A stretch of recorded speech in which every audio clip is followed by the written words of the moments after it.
अगर आप सोच रहे हैं कि हमने तो इकोनॉमिक्स यानी अर्थशास्त्र पढ़ा ही नहीं है, तो चलिए कोई बात नहीं, परेशान या निराश मत होइए। आपने बाजार तो देखा ही है और हम बाजार जाते हैं शॉपिंग करने के लिए। पर हमने देखा है कि अगर कोई भी चीज़ सस्ती हो या और उसके साथ साथ अच्छी भी हो, तो हम कर सकते हैं तुरंत ढेर सारी शॉपिंग। मतलब हमारी शॉपिंग डिपेंड करती है किसी भी चीज़ के सस्ता या महंगा होने पर। अभी आप जरूर सोच रहे होंगे और मन ही मन हमको कोस भी रहे होंगे कि इन सब का किसी गर्ल की स्कर्ट की लंबाई से क्या नाता है। तो एक मिनट रुकें, अभी सब कुछ क्लियर, यानी कि दूध का दूध व पानी का पानी हो रहा है। हम सब जानते हैं कि अर्थशास्त्र का मतलब इकोनॉमिक्स के कायदे कानून बड़े ही कातलाना होते हैं, यानी कि रायता फैलने में देर नहीं लगती है। थोड़ी सी गलती हुई और अर्थव्यवस्था चौपट हो गई। हाँ यार, बात बड़ी ही ज़बरदस्त है, पर कायदे कानून की है या नहीं है ये तो मुझको पता नहीं।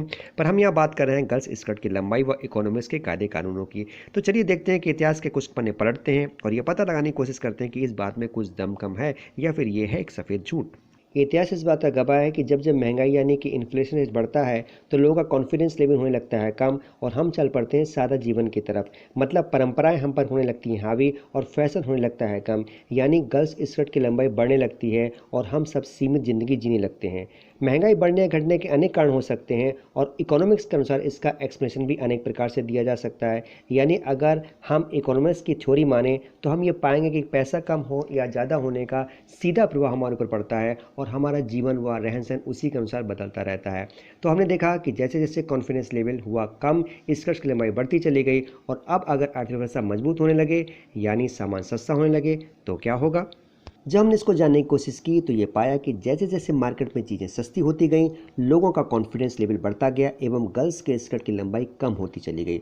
लोग फ्री होते चले गए। ये फ्रीडम उनके जीवन में, उनके पहनावे में साफ झलकने लगा। तो हमने ये पाया कि इकोनॉमी एवं गर्ल्स के स्कर्ट की लंबाई में डायरेक्ट संबंध होता है। कहने का मतलब ये है कि ये सारा मामला डिपेंड करता है हमारे कॉन्फिडेंस लेवल पर। जब इकोनॉमी अच्छी होती है तो हम हो जाते हैं लापरवाह और उन्मुक्त जीवन जीने लगते हैं, पर जब इकोनॉमी खराब होती है तो हम हो जाते हैं सेंसिटिव यानी सचेत और चल पड़ते हैं अपनी पुरानी परंपराओं की तरफ और हो जाते हैं गर्ल्स स्कर्ट की लंबाई बढ़ती ही चली जाती है। हम ये भी जानते हैं कि मार्केट का हमारे रहन सहन व तौर तरीकों पर गहरा असर पड़ता है। तो हम इस बात से इनकार नहीं कर सकते हैं कि इकॉनमी का हमारे पहनावे पर असर नहीं पड़ता है और ज़रूर पड़ता है। इसी कारण इकॉनमी के उतार चढ़ाव के साथ साथ फैशन भी बदलता चला जाता है। आपको हमारा ये वीडियो कैसा लगा हमको लाइक करके बताएं, हमारा चैनल सब्सक्राइब कर लें, हमको कमेंट करके अपनी चॉइस को बताएं जिससे हम उन पर वीडियो बना सकें। Okay friends, I will see you again soon in our next video. Till then, bye bye.